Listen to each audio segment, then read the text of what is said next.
बिहार के लोजपा नेता पर जानलेवा हमला, हिरासत में लिया गया आरोपी। पटना के कृष्णापुरी थाना में लोजपा नेता श्रवण अग्रवाल पर हमला हुआ है। उन्होंने आरोप लगाया कि उनके स्कॉर्पियो गाड़ी में आग लगाकर उन्हें मारने की कोशिश की गई है। पुलिस ने ई रिक्शा चालक रिजवान को हिरासत में लेकर पूछताछ शुरू कर दी है। रिजवान ने अपनी ओर से आरोप लगाया है कि नेताजी ने उनकी ई रिक्शा क्षतिग्रस्त कर दी और उनके साथ मारपीट भी की।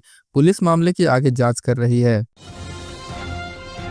मोतिहारी में फरार शराब माफिया के घर कुर्की जब्ती, मोतिहारी पुलिस ने की है बड़ी कार्रवाई। बिहार के मोतिहारी जिले में शराब और नशीले पदार्थों के कारोबारों के खिलाफ पुलिस का कड़ा अभियान जारी है। पिपराकोठी थाना क्षेत्र के जीवधारा बाजार में पुलिस ने फरार शराब माफिया रंजीत गुप्ता के घर कुर्की जब्ती की कार्रवाई की। रंजीत गुप्ता के खिलाफ शराब कारोबार और अन्य अपराधों में कई मामले दर्ज है। करीब 15 दिन पहले पुलिस ने उनके घर पर इश्तेहार चिपकाया था, लेकिन इसके बावजूद भी उसने सरेंडर नहीं किया। इस कार्रवाई को लेकर जिला परिषद सदस्य नीतू गुप्ता ने अपने पति को निर्दोष बताते हुए कहा कि उन्हें राजनीतिक साजिश के तहत फंसाया जा रहा है। उन्होंने आरोप लगाया कि विरोधी उनके पति के खिलाफ षड्यंत्र रच रहे हैं। बेगूसराय में प्रैक्टिकल परीक्षा में नंबर के बदले पैसा लेने वाली मैडम हुई सस्पेंड, शिक्षा विभाग ने की है बड़ी कार्रवाई। बेगूसराय के एक सरकारी स्कूल से सोशल मीडिया पर एक वीडियो सामने आया था, जिसमें एक प्रिंसिपल ने बोर्ड के प्रैक्टिकल नंबर में नंबर देने के लिए छात्रों से पैसे लिए थे। वीडियो वायरल होने के बाद जिला प्रशासन ने संज्ञान लिया है। जाँच के साथ साथ कार्रवाई का भी निर्देश दिया गया है। डीएम तुषार सिंगला के निर्देश पर आरोपी प्रिंसिपल प्रगति कुमारी को सस्पेंड कर दिया गया है। जानकारी के अनुसार वायरल वीडियो उत्क्रमित मध्य विद्यालय नया टोला कल्याणपुर बेगूसराय का है। वायरल वीडियो में आरोपी प्रिंसिपल को छात्रों से पैसे लेते साफ देखा जा सकता है। वीडियो में छात्र यह भी कहता है कि मैम कुछ कम नहीं होगा क्या। दो छात्रों को नंबर देने के बदले 1400 रुपए लेने का दावा किया जा रहा है। इस साल बिहार सरकार देगी 12 लाख लोगों को नौकरी, गांधी मैदान से राज्यपाल का बड़ा ऐलान। गणतंत्र दिवस के अवसर पर पटना में गांधी मैदान में राज्यपाल आरिफ मोहम्मद खान ने तिरंगा फहराया। इस मौके पर राज्यपाल ने कई महत्वपूर्ण घोषणाएं की।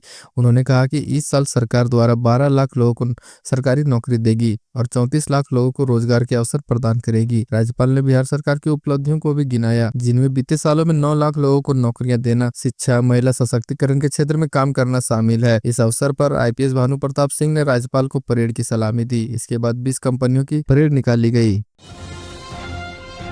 बिहार में सिपाही बहाली में 16 मुन्ना भाई भेजे गए हैं जेल। बिहार पुलिस में सिपाहियों की बहाली को लेकर पटना में चल रहे फिजिकल टेस्ट जांच परीक्षा के 7वें हफ्ते सिपाही अभ्यर्थी के बदले शारीरिक जांच कराने पहुंचे 16 मुन्ना भाई को जेल भेज दिया गया है। केंद्रीय चयन पर्षद ने बताया कि 20 जनवरी से 25 जनवरी 2025 के बीच 9600 अभ्यर्थियों को शारीरिक जांच दक्षता परीक्षा के लिए पटना के गर्दनी बाग स्थित पटना हाई स्कूल मैदान पर बुलाया गया था, मगर इनमें से 7771 अभ्यर्थी ही जांच में शामिल हुए। उनमें प्रमाण पत्रों का सत्यापन भी किया गया। इस दौरान 16 लोगों को दूसरे के बदले शारीरिक जांच देते पकड़ा गया। बायोमेट्रिक सहित अन्य माध्यमों से उनकी पहचान की गई। पटना में बाजार से लौट रही महिला को रौंदते हुए घर में घुस गया ट्रक, हो गई मौत। दुल्हिन बाजार थाना क्षेत्र के नवीन नगर गांव स्थित जियो कार्यालय के पास शनिवार की देर शाम पाली बिहटा मुख्य सड़क पर ट्रक असंतुलित होकर महिला को रौंदते हुए एक घर में घुस गया। हादसे में महिला की घटनास्थल पर ही मौत हो गई, वहीं घर भी क्षतिग्रस्त हो गया। मृतका की पहचान दुल्हिन बाजार थाना क्षेत्र के सिलहरी बाग गांव निवासी मदन चौधरी की 50 वर्षीय पत्नी मंजू देवी के रूप में हुई है। हादसे के बाद ट्रक चालक घटनास्थल से अंधेरे का लाभ उठाकर भाग निकला। मौके पर पहुंची पुलिस शव को पोस्टमार्टम के लिए पालीगंज अनुमंडल अस्पताल में भेज दिया, जबकि ट्रक को जब्त कर लिया गया है। हादसे के बाद मुआवजे की मांग को लेकर नवीनगर गाँव के पास पाली पटना मुख्य सड़क को ग्रामीणों ने जाम कर दिया, जिससे सड़क के दोनों ओर वाहनों की लंबी कतार लग गई। दरभंगा में बिना लाइसेंस के चल रही दवा दुकान में छापा। सक्रिय स्टेशन रोड स्थित एक दवा दुकान में शनिवार को छापेमारी कर सभी दवा को जब्त कर लिया गया। जानकारी देते हुए पीएचसी प्रभारी डॉक्टर सुप्रिया ने बताया कि मिली शिकायत पर छापेमारी दल गठित किया गया। लगभग 12 बजे सक्रिय स्टेशन रोड स्थित एक बिना नाम की दवा दुकान की जाँच की गई। यह दुकान डॉक्टर आर.के. यादव का बोर्ड लगाकर कृष्णचंद यादव के द्वारा चलाई जा रही थी। जाँच के दौरान एक भी दवा का बिल दुकानदार द्वारा नहीं दिखाया गया। उन्होंने बताया कि दुकानदार के पास लाइसेंस नहीं है और न ही लाइसेंस के लिए उन्होंने अप्लाई किया है। लाइसेंस और बिल नहीं होने के कारण सभी दवा को जब्त कर दुकान खाली कर दिया गया। दुकानदार के ऊपर उचित कार्रवाई की जाएगी। मधुबनी में अपराधियों ने आभूषण व्यवसायी के घर डाला डाका। केवटी थाना से 1.5 किलोमीटर दूर पैगंबरपुर गांव में शुक्रवार की रात दर्जन भर नकाबपोश बदमाशों ने लक्ष्मेश्वर शाह के घर में भीषण डकैती कांड को अंजाम दिया। बदमाशों ने गोली फायरिंग कर सनसनी फैला दी। घर के मालिक के बेटे दिलीप शाह, उनकी पत्नी बेबी देवी, पुत्री दामिनी कुमारी को तेज हथियार से गंभीर रूप से जख्मी करके 50,000 नगद और बहुत सारे जेवरात लूटकर चले गए। घटना देर रात 12 बजे के करीब बताई जा रही है। इससे इलाके में सनसनी फैल गई है। सूचना मिलने पर पुलिस घटनास्थल पर पहुंची और जांच करने लगी। बताया जाता है कि लाठी डंडा टेंगारी पिस्टल से लैस नकाबपोश बदमाश घर के पीछे पूरब गाछी की ओर से दीवार फांद कर अंदर आए। सीढ़ी लगाकर पक्का मकान के अंदर पहुंचे। 3 अलग अलग कमरे में सो रहे परिजन को उठाकर एक जगह किया। इसी दौरान दिलीप शाह, बेबी देवी, दामिनी कुमारी को गंभीर रूप से जख्मी करके घर में रखे अलमारी और ट्रंक को तोड़कर लूट को अंजाम दिया। इसी क्रम में दामिनी कुमारी द्वारा एक बदमाश का नकाब खींचने से उसकी पहचान करने की बात कहने पर सभी आक्रामक हो गए। स्थानीय लोगों ने बताया कि अलमारी तोड़ने की आवाज से ही आसपास के लोग जग गए। आधा दर्जन साहसी युवक ने घर के पीछे बाहर में खड़े बदमाशों को ललकारा भी। इसी दौरान बदमाशों ने हवा में चला दी गोली। गोली चलते ही युवक पीछे हट गए। लोगों को जमा होते देख सभी दिघियार की ओर मुख सड़क से भाग गए।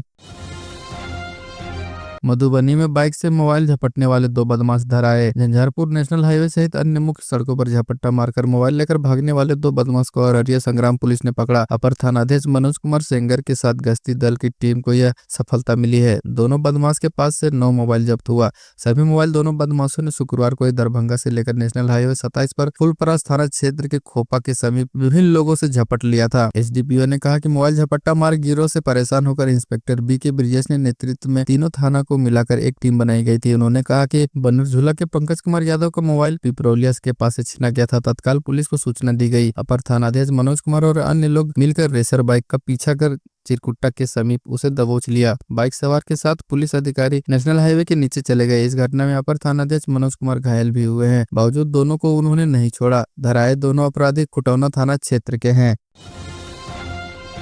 मधुबनी में कोढ़ा गैंग के 2 अपराधी ब्राउन शुगर व चोरी की बाइक के साथ धराए। पुलिस ने झपट्टा मार कोढ़ा गैंग के 2 अपराधियों को चोरी की बाइक व लुटे हुए रुपए और ब्राउन शुगर के साथ पकड़ा। यह जानकारी एसपी योगेंद्र कुमार ने शनिवार को प्रेस वार्ता करके दी। एसपी ने कहा कि गिरफ्तार अपराधी उदय कुमार व मंटू यादव कटिहार जिले के कोढ़ा थाना क्षेत्र के नया टोला जुरावगंज वार्ड का रहने वाला है। एसपी ने कहा कि पिछले 20 जनवरी को जयनगर किसान भवन के समीप झपट्टा मार गिरोह के अपराधियों ने सेल्सा निवासी परिमिला देवी का पर्स छीन लिया था। पर्स में 50,000 रुपए, पासबुक, आधार कार्ड एवं मोबाइल भी था, जिसे झपट्टा मार गिरोह ने उस समय छीन लिया था। मामले में जयनगर थाना में प्राथमिकी दर्ज करके घटना के उद्भेदन के लिए जयनगर डीएसपी विप्लव कुमार के नेतृत्व में टीम का गठन किया गया था। विशेष टीम की तकनीकी अनुसंधान व सीसीटीवी फुटेज के आधार पर घटना में उपयोग की गई बाइक के नंबर से संलिप्त अधिकारियों की गिरफ्तारी के लिए छापेमारी की जा रही थी। इसी दौरान सूचना मिली कि घटना में संलिप्त बाइक के साथ 2 युवक जयनगर में घूम रहे हैं। विशेष टीम व पैंथर मोबाइल पुलिस ने सहित चौक पर वाहन चेकिंग के दौरान बाइक पर सवार 2 युवक को देखा।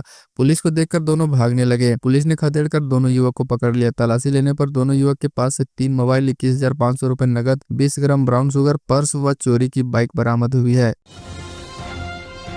किशनगंज में रील बनाने में लगी थी लड़कियां, आ गई ट्रेन, आरपीएफ ने बचाया। किशनगंज रेलवे स्टेशन पर सोशल मीडिया के लिए रील बनाने के चक्कर में बड़ा हादसा होते होते टल गया। स्टेशन पर शनिवार को आरपीएफ की सतर्कता से 5 नाबालिग लड़कियों को दुर्घटना होने से बचाया गया। बताया जाता है कि कुछ नाबालिग लड़कियां प्लेटफॉर्म पर रील बनाने की जुगत में लगी हुई थी। इस दौरान कैपिटल एक्सप्रेस ट्रेन प्लेटफॉर्म से गुजर रही थी। तभी आरपीएफ की महिला पदाधिकारी की नजर इन लोगों पर पड़ी। 5 नाबालिग हादसे से बच गए हैं। मौके पर मौजूद महिला कांस्टेबल ने तत्काल कार्रवाई करते हुए नाबालिग लड़कियों को सुरक्षित स्थान पर पहुंचाया। इसके बाद आरपीएफ की महिला कर्मी ने उन्हें रील बनाने के लिए जान जोखिम में डालने के खतरों के बारे में समझाया और कड़ी फटकार भी लगाई। आरपीएफ ने इस घटना के बाद स्टेशन परिसर में सुरक्षा व्यवस्था को बढ़ा दी है। साथ ही यात्रियों से अपील की है कि वे प्लेटफॉर्म पर किसी भी तरह के वीडियो या फिर रील बनाने से परहेज करें। जमुई में रिटायर्ड सैनिक बने नशाखुरानी का शिकार, हो गए हैं भर्ती। पटना जसीडीह रेलखंड पर नशाखुरानी गिरोह के सदस्यों ने शनिवार को एक रिटायर्ड सैनिक को अपना शिकार बना लिया। वह सभी सामान लेकर फरार हो गए। जमुई रेलवे स्टेशन पर जीआरपी के उक्त रिटायर्ड सैनिक को ट्रेन से उतारकर सदर अस्पताल में भर्ती कराया गया है। नशाखुरानी गिरोह के शिकार हुए रिटायर्ड सैनिक की पहचान आरा जिले के सकलपुरा गाँव निवासी उमेश कुमार शुक्ला के रूप में हुई है। बताया जाता है कि उमेश शुक्ला का चयन 112 नंबर की पुलिस टीम में हुआ था। शनिवार को वो ट्रेन में सवार होकर ड्यूटी ज्वाइन करने जमुई पुलिस लाइन आ रहे थे। रास्ते में ही नशाखुरानी गिरोह के सदस्यों ने उन्हें अपना शिकार बनाते हुए उनका सभी सामान लूट लिया। जमुई रेलवे स्टेशन पर ट्रेन में सवार यात्रियों ने उनको उतार दिया। जब इसकी जानकारी जीआरपी को मिली तो जीआरपी ने इलाज के लिए उन्हें सदर अस्पताल भिजवा दिया और मामले की छानबीन में जुट गई। जमुई में दो पक्षों में मारपीट के दौरान 4 घायल। मलयपुर थाना क्षेत्र के फुलवड़िया गांव में शनिवार को घरेलू विवाद के चलते दो पक्षों के बीच हिंसक झड़प हो गई। इस घटना में एक पक्ष के 4 लोग गंभीर रूप से घायल हो गए। घायलों को प्रारंभिक इलाज के लिए उप प्राथमिक स्वास्थ्य केंद्र मलयपुर में लाया गया, लेकिन हालत गंभीर होने के कारण उन्हें जमुई अस्पताल रेफर कर दिया गया। घटना का एक वीडियो भी सामने आया है जो सोशल मीडिया पर तेजी से वायरल हो रहा है। घायल चंदन रावत ने बताया कि पड़ोसी मुन्ना रावत के साथ कुछ दिन पहले घरेलू विवाद हुआ था, जिसे गांव के ग्रामीणों ने सुलझा दिया था। शनिवार सुबह मुन्ना रावत के भाई कुंदन रावत, धारो यादव और दीपक रावत ने उनके घर पर महिलाओं के साथ गाली गलौज शुरू कर दी। जब इसका विरोध किया तो अपराधियों ने लाठी डंडे और ईंट पत्थरों से हमला कर दिया। मुजफ्फरपुर में शॉर्ट सर्किट से कपड़ा दुकान में लगी आग। तुर्की थाना के छाजन गोला चौक पर कपड़े की दुकान में भीषण आग लगी की घटना हुई है। घटना शुक्रवार की रात करीब 2:30 बजे बिजली के शॉर्ट सर्किट से हुई। शॉर्ट सर्किट से निकली चिंगारी ने कुछ ही देर में पूरे दुकान को अपने आगोश में ले लिया। आग के विकराल रूप धारण करने पर आसपास के लोगों को पता चला। जब तक लोग शोर मचाते तब तक आग दुकान के चारों तरफ फैल चुकी थी। मुखिया सुमंगल सहनी ने घटना की सूचना फायर ब्रिगेड को दी, लेकिन फायर ब्रिगेड के आने से पहले ही सब कुछ खाक हो चुका था। पीड़ित दुकानदार कुंदन कुमार ने बताया कि दुकान में कपड़ा, श्रृंगार समेत अन्य सामान भी थे। देर रात होने के कारण आग पर काबू पाने में सफलता नहीं मिली। बताया जाता है कि आग लगने से करीब 15 लाख का सामान जलकर खाक हो गया है। जमुई में सऊदी अरब में झुलस कर मारे गए व्यक्ति का आया है शव। सिकंदरा सऊदी अरब की जेद्दा शहर स्थित स्टील फैक्ट्री में आग लगने से सिकंदरा थाना क्षेत्र के खरडी गांव निवासी महेश कुमार की मौत हो गई थी। महेश कुमार का शव 20 दिन बाद शुक्रवार की देर शाम पैतृक गांव लाया गया। शव पहुंचते ही परिजनों में कोहराम मच गया। बता दें कि गंगा महतो के 43 वर्षीय पुत्र महेश कुमार को मार्च 2023 में सऊदी अरब में जेद्दा शहर के एक स्टील फैक्ट्री में काम करने गए थे। इसी दौरान 3 जनवरी को स्टील फैक्ट्री में आग लग गई। वहीं आग की चपेट में आने से महेश कुमार का पूरा शरीर झुलस गया था। यहाँ इलाज के क्रम में उनकी मौत हो गई थी। घटना के बाद स्टील कंपनी के द्वारा महेश कुमार के मौत की खबर परिजनों को दे दी गई। वहीं कागजी प्रक्रिया पूर्ण होने तक शव को डीप फ्रीजर में रखा गया। कागजी प्रक्रिया होने के उपरांत 20 दिन के बाद शुक्रवार की देर शाम महेश कुमार का शव डीप फ्रीजर में पैक कर खरडी गांव पहुंचा दिया गया। शव के पहुंचते ही परिजनों में चित्कार मच गया। मुजफ्फरपुर में अपराधियों ने सीएसपी संचालक से लूटे 84,000 रुपए। साहिबगंज थाना क्षेत्र के नवलपुर में शनिवार को अपराधियों ने सीएसपी संचालक संजीव कुमार भगत को हथियार का भय दिखाकर 84,000 रुपए लूट लिए। पीड़ित सीएसपी संचालक ने बताया कि वे अपने घर के प्रथम तल्ले पर सीएसपी चलाते हैं। वे अपने काउंटर पर बैठे थे, तभी बल्थी की ओर से एक बाइक पर सवार 3 अपराधी पहुंचे और एक अपराधी नीचे ही रह गया। वहीं 2 अपराधी उनके काउंटर पर पहुंच गए और हथियार का भय दिखाकर गले से 86,000 रुपए और मोबाइल लूट कर भाग गए। उन्होंने बताया कि सीएसपी का गल्ला बंद था तो हथियार के बल पर अपराधियों ने गल्ला खुलवा कर रुपए लूट लिए। तीनों अपराधियों में से 2 ने पूरी तरह मुंह को ढक रखा था, जबकि एक मामूली रूप से मुंह को ढका हुआ था। घटना के बाद तीनों बल्थी की ओर भाग निकले। सूचना पर पहुंचे दरोगा पुनीत कुमार ने मोबाइल लोकेशन के आधार पर अपराधियों की गिरफ्तारी को लेकर पीछा करना शुरू किया तो अपराधियों ने बल्थी गैसी के पास सड़क पर मोबाइल फेंक दिया था। पुलिस ने सड़क पर पड़ा मोबाइल बरामद किया। मधुबनी में भाजपा विधायक की गाड़ी और बाइक में भीषण टक्कर, 2 जख्मी। बिहार के मधुबनी जिला के जयनगर थाना क्षेत्र के नेशनल हाईवे पर शनिवार को खजौली के भाजपा विधायक अरुण शंकर प्रसाद की इनोवा गाड़ी और बाइक के आमने सामने टक्कर हो गई। हादसे में भाजपा विधायक अरुण शंकर प्रसाद बाल बाल बच गए, लेकिन दुर्घटना में बाइक सवार 2 युवक गंभीर रूप से घायल हो गए। विधायक की गाड़ी का अगला हिस्सा क्षतिग्रस्त हो गया। घटना के तुरंत बाद मौके पर बड़ी संख्या में स्थानीय लोग इकट्ठा हो गए। विधायक जयनगर से दरभंगा की ओर जा रहे थे। तेज रफ्तार बाइक रहिका से जयनगर की ओर जा रही थी। घायलों की पहचान रहिका थाना क्षेत्र के बीएम कॉलेज के महेश ठाकुर और संजीव ठाकुर के रूप में हुई है। घायलों को विधायक ने अपने परिचित की निजी गाड़ी से जयनगर अनुमंडल अस्पताल पहुंचाया। अपनी मौजूदगी में दोनों का इलाज कराया। जयनगर अनुमंडल अस्पताल के उपाधीक्षक डॉक्टर रोनित ने बताया कि दोनों को प्राथमिक उपचार के बाद डीएमसी दरभंगा रेफर कर दिया गया है। दुर्घटना में विधायक अरुण शंकर प्रसाद को मामूली चोट लगी है। सूचना मिलते ही अफरा तफरी का माहौल हो गया था। विधायक का कहना है कि दुर्घटना अचानक हुई। बांका में नशे में 2 युवक गिरफ्तार। फुल्ली डूमर पुलिस ने संध्या गश्ती के दौरान फुल्ली डूमर रामपुर मुख्य मार्ग में गैस गोदाम के पास नशे में धुत एक शराबी को गिरफ्तार कर लिया। थानाध्यक्ष बबलू कुमार ने बताया कि पुलिस ने थाना क्षेत्र के रघुचक गांव निवासी रूपेश कुमार पिता उमेश यादव को नशे की हालत में गिरफ्तार किया है। मेडिकल जाँच में उनके शरीर में अल्कोहल की पुष्टि हुई है। गिरफ्तार शराबी को रविवार को आर्थिक जुर्माना भुगतान के लिए बांका न्यायालय भेजा जाएगा। बांका में रास्ते को लेकर हुए विवाद में महिला के साथ मारपीट। शंभूगंज थाना क्षेत्र के भूमिहारा गांव में रास्ता विवाद को लेकर एक महिला के साथ घर में घुसकर मारपीट की गई है। जानकारी के अनुसार भूमिहारा गांव निवासी पूनम देवी पति राजन यादव पिछले 5 दशकों से जिस रास्ते से होकर निकलते थे उसी रास्ते से होकर निकल रहे हैं। लेकिन उस रास्ते पर पड़ोस के ही आशा देवी पति स्वर्गीय श्री शंकर चौधरी के द्वारा निजी जमीन बताकर दावा किया जा रहा है। अब आशा देवी द्वारा महिला पूनम देवी का रास्ता बंद किया जाने लगा तो विरोध किया गया, जिससे वहां विवाद होने लगा और महिला पूनम देवी और उसकी सास बिच्छू देवी के साथ आशा देवी के परिजनों ने मारपीट किया। पीड़ित ने थाना पहुंचकर घटना की जानकारी पुलिस को देते हुए दोषी के ऊपर कार्रवाई करने की मांग की है। वहीं आरोपी आशा देवी सहित अन्य ने आरोप को बेबुनियाद बताया है। गया में डेकोरेशन कर्मचारी की मौत पर हुआ बवाल, शव के साथ किया सड़क जाम। गया शहर के चांद चौरा नवागढ़ी मोहल्ले के रहने वाले राजू प्रसाद की मौत से संबंधित कारणों के खुलासे व प्राथमिकी दर्ज कर उच्च स्तरीय जांच की मांग को लेकर उनके परिजनों व शुभचिंतकों ने शनिवार की रात अपने मोहल्ले के पास एम्बुलेंस में रखे शव के साथ रोड जाम कर दिया। संयोगवश उसी रास्ते से सिटी एसपी पारसनाथ साहू गुजर रहे थे। इसी दौरान वहां विष्णुपत थानाध्यक्ष धर्मेंद्र कुमार यादव भी अपनी टीम के साथ वहां पहुंच गए। मौके पर पहुंचकर राजू प्रसाद के छोटे भाई सतीश कुमार ने बताया कि उनकी बहन की शादी होनी है। उसके शादी के खर्च को लेकर उनके बड़े भाई राजू प्रसाद रुपए का इंतजाम में जुटे थे। इसी दौरान वो अपने दो परिचित से रुपए मांगे। दोनों उन्हें रुपए देने के लिए डोभी ले गए और कहा कि वहां बकाया पैसा लेना है, बकाया रुपए की वसूली कर दे देंगे। इसी बात को लेकर शुक्रवार को राजू प्रसाद उन दोनों के साथ डोभी चले गए। इसे कुछ घंटों के बाद एक एम्बुलेंस ड्राइवर से राजू प्रसाद के मोबाइल पर फोन किया गया कि सड़क हादसे में उनकी मौत हो गई है। जब वहां गए तो पुलिस ने सिर्फ पोस्टमार्टम कराकर शव को दे दिया, लेकिन हत्या से संबंधित प्राथमिकी दर्ज नहीं की। उन्हें आशंका है कि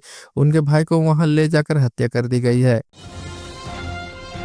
बेतिया में बाइक दुर्घटना में युवक की मौत, परिजनों का रो रो कर बुरा हाल। भंगाहा क्षेत्र के एक युवक की मौत नेपाल के जानकी टोला के पास बाइक दुर्घटना में हो गई। मिली जानकारी के अनुसार भंगाहा निवासी रामाश्रय राय का 21 वर्षीय पुत्र चंदन राय बाइक से नेपाल की में बारात जा रहा था। शुक्रवार की शाम को जानकी टोला के पास उसकी बाइक अनियंत्रित होकर दुर्घटनाग्रस्त हो गई, जिसमें वो गंभीर रूप से घायल हो गया। जानकारी पर पहुंचे परिजनों ने उसे इलाज के लिए इनरवा लाया, जहां प्राथमिक उपचार के बाद उसे इलाज के लिए सीएचसी लाया जा रहा था, लेकिन रास्ते में ही उसकी मौत हो गई। हालांकि परिजन चंदन राय को लेकर अस्पताल पहुंचे, लेकिन चिकित्सकों ने उन्हें मृत घोषित कर दिया।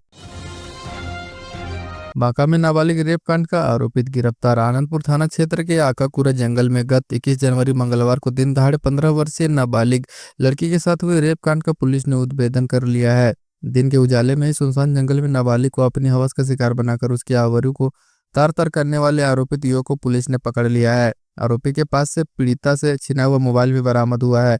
गिरफ्तार आरोपी की पहचान बांका थाना क्षेत्र के दुधारी के बगल स्थित केमोसार गांव निवासी भैरव राय के रूप में हुई है। शनिवार की शाम कटोरिया थाना परिसर में बेलहर पुलिस अनुमंडल के एसडीपीओ राजकिशोर कुमार ने प्रेस कॉन्फ्रेंस पर विस्तृत जानकारी साझा करते हुए कहा कि स्पीडी ट्रायल के तहत आरोपी को कड़ी से कड़ी सजा दिलाई जाएगी।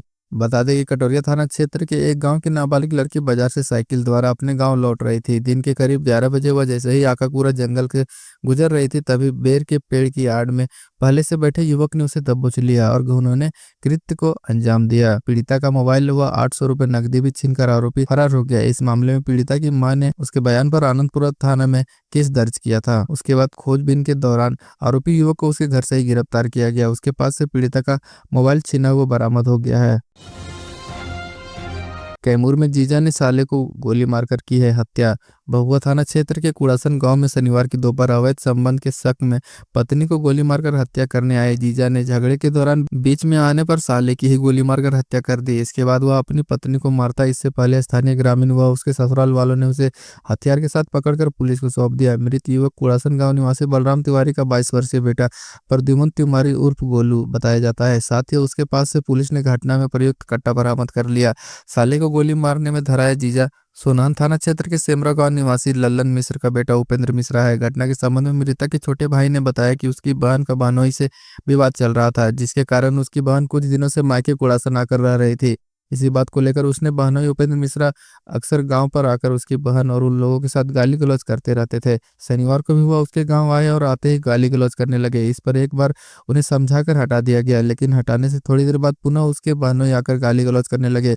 तो उसका भाई गोलू उन्हें समझाने गया तो उसके बहनोई ने साथ मिलाए कट्टे से उसके भाई पर गोली चला दी, जो उसके सीने में जा लगी। इसके बाद उसके भाई को इलाज के लिए सदर अस्पताल बहुआ लाया जा रहा था, लेकिन रास्ते में ही उसकी मौत हो गई। इधर युवक को सदर अस्पताल में मृत घोषित किए जाने के बाद परिजनों में चित्कार मच गई है। गोली मारे जाने की घटना पर सदर अस्पताल में काफी लोगों की भीड़ जुट गई। एसडीपीओ सी शंकर कुमार घटनास्थल पर पहुंच गए। पहले तो गोली मारने वाले आरोपी उपेंद्र को हथियार के साथ कब्जे में ले लिया। वहीं एसपी हरिमोहन शुक्ला द्वारा घटनास्थल पर पहुंचकर मामले में पूछताछ सहित सभी बिंदुओं की जांच की गई। सिर्फ प्रोडक्ट रिव्यू देना है, इसके बदले पैसे मिलेंगे। साइबर अपराधियों ने महिला से ठगे 7,10,000 रुपए। जिले में इन दिनों डिजिटल फ्रॉड का मामला तेजी से बढ़ा है। आए दिन कोई न कोई ठगी का मामला सामने आते रहता है। ताजा मामला सकरा थाना क्षेत्र के मीरापुर इलाके का है, जहां एक महिला को रिव्यू के ट्रैप में फंसाकर 7,10,000 रुपए की ठगी कर ली गई। साइबर अपराधी महिला को और पैसे देने के लिए दबाव बना रहे थे, लेकिन महिला के पास पैसा नहीं था। इस कारण उसने ठगी को लेकर साइबर क्राइम हेल्पलाइन नंबर 1930 पर शिकायत की। प्रियंका ने पुलिस को बताया कि उनके टेलीग्राम और व्हाट्सएप पर एक मैसेज आया। उसे बताया गया कि व्यापारियों के प्रोडक्ट के लिए अच्छी रेटिंग देनी है, इसके बदले उन्हें पैसे दिए जाएंगे। किसी प्रकार का कोई प्रोडक्ट भी नहीं खरीदने की जरूरत होगी। प्रतिदिन महज 33 रिव्यू देने हैं, इसके बदले 300 से 400 रुपए मिलेंगे। इसे खाते में सीधे ट्रांसफर कर सकते हैं। इसी लालच में आकर उन्होंने लिंक पर क्लिक कर अकाउंट रजिस्टर किया। रजिस्टर करते ही उनके असाइनमेंट दे दिया गया। जब उन्होंने असाइनमेंट पूरा कर लिया तो 450 रुपए दे दिए गए। यहाँ से साथीरों ने असली खेल शुरू किया। बताया गया कि सदस्यों के लिए ऑफर चल रहा है। 10,000 रुपए निवेश करने पर 4,000 अतिरिक्त कमीशन मिलेगा। पैसा जमा करने के बाद अगले दिन उनके खाते में 12,270 रुपए भेज दिए गए। इसके बाद बताया कि स्पेशल इवेंट चल रहा है, इसमें इन्वेस्ट करने पर अधिक पैसे मिलेंगे। 33 टास्क पूरा करना है और उन्हें बोनस मिलेगा। इसके बाद जैसे ही वे अगला चरण शुरू करती हैं, 32 टास्क पूरा करते ही विज्ञापन आ जाता है। इसके बाद वे कहते हैं कि अगले चरण में इसकी राशि भी जोड़कर मिलेगी। ऐसे करते करते खाते में 7,10,000 रुपए की निकासी कर ली गई। महिला की शिकायत करने पर पुलिस अब इस मामले की जांच कर रही है। लखीसराय में शादी का झांसा देकर यौन शोषण करने वाला आरोपित गिरफ्तार। स्थानीय थानाधीश रविंद्र प्रसाद के द्वारा मलिया गांव निवासी साधु यादव के पुत्र प्रवीण कुमार को शनिवार को गिरफ्तार कर न्यायिक हिरासत में भेज दिया। इस संबंध में जानकारी देते हुए थानाधीश ने बताया कि गिरफ्तार युवक द्वारा इटाउन गाँव निवासी महेंद्र यादव की पुत्री के साथ शादी का झांसा देकर 1.5 साल तक यौन शोषण किया और जब लड़की शादी करने के लिए दबाव बनाया तो उसने शादी करने से इनकार कर दिया, जिसे लेकर लड़की पक्ष ने चानन थाना में आवेदन दिया। मामले में त्वरित कार्रवाई करते हुए प्रवीण कुमार को गिरफ्तार कर लिया गया और न्यायिक हिरासत में भेज दिया गया। गया में कार से एक बंदूक व 6 कारतूस बरामद, 3 लोग गिरफ्तार। बेलागंज थाने की पुलिस ने गिरधारी बिगहा व मुरली पहाड़ी के पास एक कार से 3 युवकों को गिरफ्तार किया है। साथ ही उनके पास से एक 2 नाली बंदूक, 6 कारतूस, एक मोबाइल फोन व 2 टॉर्च जब्त किया है। यह जानकारी शनिवार को बेलागंज थाने में आयोजित प्रेस वार्ता में डीएसपी रवि प्रकाश सिंह व थानाध्यक्ष अरविंद किशोर ने दी। इन तीनों के विरुद्ध दरोगा के बयान पर आर्म्स एक्ट सहित विभिन्न धाराओं के तहत केस दर्ज किया गया है। डीएसपी ने बताया कि गिरधारी बिगहा व मुरली पहाड़ी के पास पुलिस गश्ती टीम जैसे ही पहुंची, बाइक पर सवार अपराधी अंधेरे का लाभ उठाकर भाग निकले। उन लोगों की पहचान की जा रही है। साथ ही यह पता लगाया जा रहा है कि जब्त कार किसकी है। साथ ही उन्हें हथियार व कारतूस की सप्लाई किसने दी, उस गिरोह का भी पता लगाया जा रहा है। शॉर्ट सर्किट से 2 कपड़ों की दुकान में लगी आग। कुर्साकाटा प्रखंड क्षेत्र के कुआड़ी बाजार वार्ड संख्या 8 स्थित हसन वस्त्रालय व आहिनी ड्रेसेज में शुक्रवार की देर रात बिजली के शॉर्ट सर्किट से आग लग गई, जिससे कपड़ा दुकान समेत कपड़े जल गए। हसन वस्त्रालय के मालिक पूर्व मुखिया जावेद आलम की पत्नी शबनम परवीन ने बताया कि सुबह जगी तो 2 मंजिला कमरे में जले का गंध महसूस हुआ। इसकी जानकारी परिजनों को दी। जब बाहर का दरवाजा खोला तो देखा कि आग काफी तेजी से फैला है। पीड़ित व्यवसायी ने बताया कि ग्रामीण विनोद चौधरी, जिसका पानी का प्लांट है, उनके प्लांट की बदौलत आग पर काबू पाया गया, लेकिन दुकान में कुछ भी नहीं बचाया जा सका। पीड़ित ने बताया कि आग लगने के कारण 50 लाख से अधिक क्षति हुई है। रोती बिलखती पीड़िता ने बताया कि अपना गहना जेवर सब लगाकर कपड़े की दुकान में लगाया था, बाल बच्चों का भरण पोषण किया जा सके, लेकिन शायद अभी ऊपर वाले को कबूल नहीं था। वहीं अहिनी ड्रेसेस के किशोर कुमार शाह ने बताया कि अहिनी ड्रेसेस में महंगे कपड़े का आइटम था, जो सब जलकर राख हो गया है। नदी किनारे झाड़ी में बनाए जा रहे शराब की भट्टी ध्वस्त, 40 टिन महुआ शराब विनष्ट किया गया। संग्रामपुर थाना पुलिस ने शनिवार को नगर पंचायत की सीमा पर नरहर नदी किनारे चल रहे अवैध शराब की भट्टियों का जावा महुआ को विनष्ट किया, जबकि झाड़ी के बीच जमीन के अंदर छिपा कर रखे 40 टिन महुआ शराब बरामद किया गया। हालांकि शराब धंधेबाज भागने में सफल रहे। संग्रामपुर थानाध्यक्ष तारकेश्वर कुमार ने बताया कि गुप्त सूचना मिली कि नरहर नदी किनारे अवैध शराब का निर्माण व भंडारण किया जा रहा है। इसी सूचना पर जब नरहर नदी किनारे छापेमारी की गई तो वहां से धंधेबाज फरार हो गए, लेकिन झाड़ियों के बीच बनाए जा रहे शराब की भट्टी एवं जमीन में गाड़कर छिपाए गए 40 टिन महुआ बरामद किया गया। सभी भट्टियों को ध्वस्त करते हुए महुआ शराब को भी विनष्ट किया गया और शराब बनाने वाले उपकरण को जब्त किया गया। थानाध्यक्ष ने बताया कि अवैध शराब निर्माण करने वाले कारोबारियों के खिलाफ पहचान की जा रही है, जिसकी गिरफ्तारी को लेकर शीघ्र छापेमारी अभियान चलाया जाएगा।